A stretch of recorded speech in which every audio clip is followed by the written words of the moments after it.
कहता हूँ हमें सब्सिडी की भी ज़रूरत नहीं है। अगर हमें जायज़ रेट पे जो एक रेट चल रहा है, गवर्नमेंट का रेट है, उसमें भी मिले तो हम खुश हैं। मगर जब 6-8 हज़ार रुपया उसके ऊपर वो ब्लैक मार्केटिंग के ज़रिए जाता है, उसकी हमें तकलीफ़ पहुँचती है। ये वो मामलात हैं कि जो आपको फौरी इंशाल्लाह हल होते हुए नज़र आएंगे। इसी तरह जो बिजली के नाजायज़ लोगों के ट्रांसफार्मर्स कटे हुए हैं, हम उम्मीद करते हैं कि कल के वज़ीर आज़म के हुक्म के बाद अगले 24 घंटे में वो ट्रांसफार्मर्स इंस्टॉल हो जाने चाहिए। तो अब हम देखते हैं, जो हमारे मुतालबात थे हमने सामने रख दिए हैं। अब आगे देखते हैं इंशाल्लाह गवर्नमेंट कैसे उसके ऊपर रिस्पॉन्ड करती है।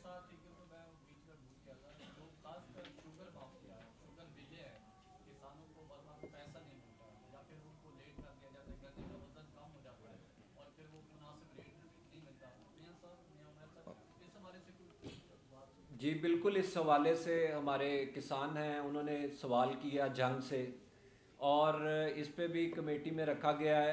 और यकीनन आर्मी चीफ ने ऐलान भी किया कि ये जो माफियाज हैं, अब हम इनको, जैसे डॉलर को हमने रिक्वेस्ट की थी कि जैसे आपने डॉलर को कंट्रोल किया, इसी तरह खाद माफिया को, इसी तरह शुगर मिल माफिया और दीगर माफियाज को भी कंट्रोल किया जाए।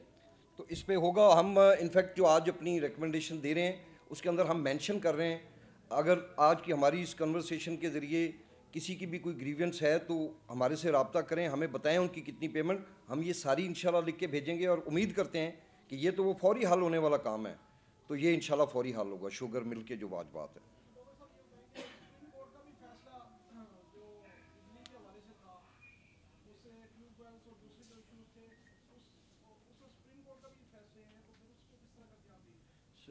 अब देखें, ये जो कमेटीज़ फॉर्म की जाती हैं इसीलिए होता है ताकि मौके पे अहकामात इसलिए जारी नहीं होते कि कोई ऐसी चीज़ का हुक्म ना हो जाए जो कानून के ख़िलाफ़ है। या जब ये कमेटी फॉर्म होगी तो ऑब्वियसली वो सुप्रीम कोर्ट के जो फैसले हैं उनको सामने रखेगी और उसके ऊपर ही इंशाल्लाह।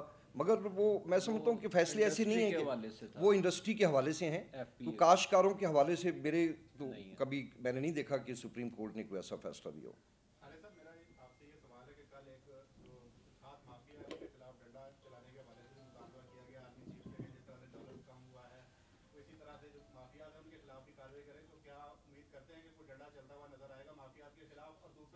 सोलर ट्यूबवेल के हवाले से क्यों उनको पेशरफ नजर नहीं आ रही? मुतालबात भी होते हैं, गवर्नमेंट लेवल पे भी बात होती है, लेकिन ऑन ग्राउंड को चीज़ नजर अभी तक नहीं आ रही कि किसान को सोलर ट्यूबवेल की तरफ ले जाया जाए तो उसके ये बिजली के मसाइल भी हल हो सकते हैं। जी बहुत शुक्रिया।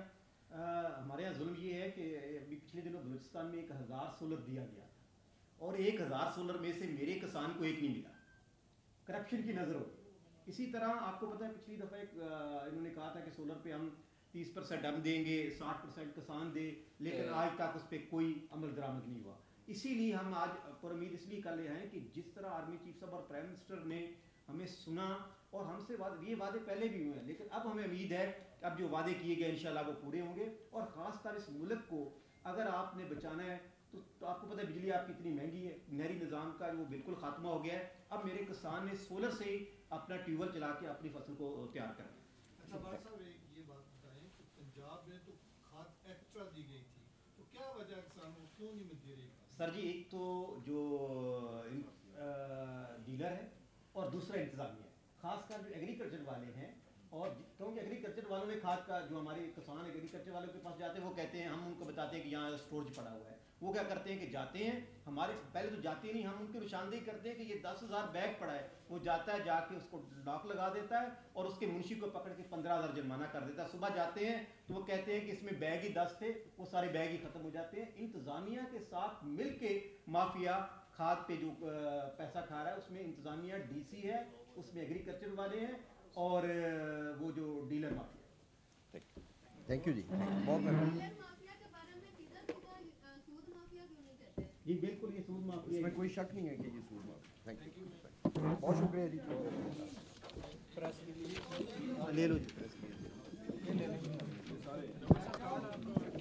कार्ड मेरे पास नहीं है, नंबर ले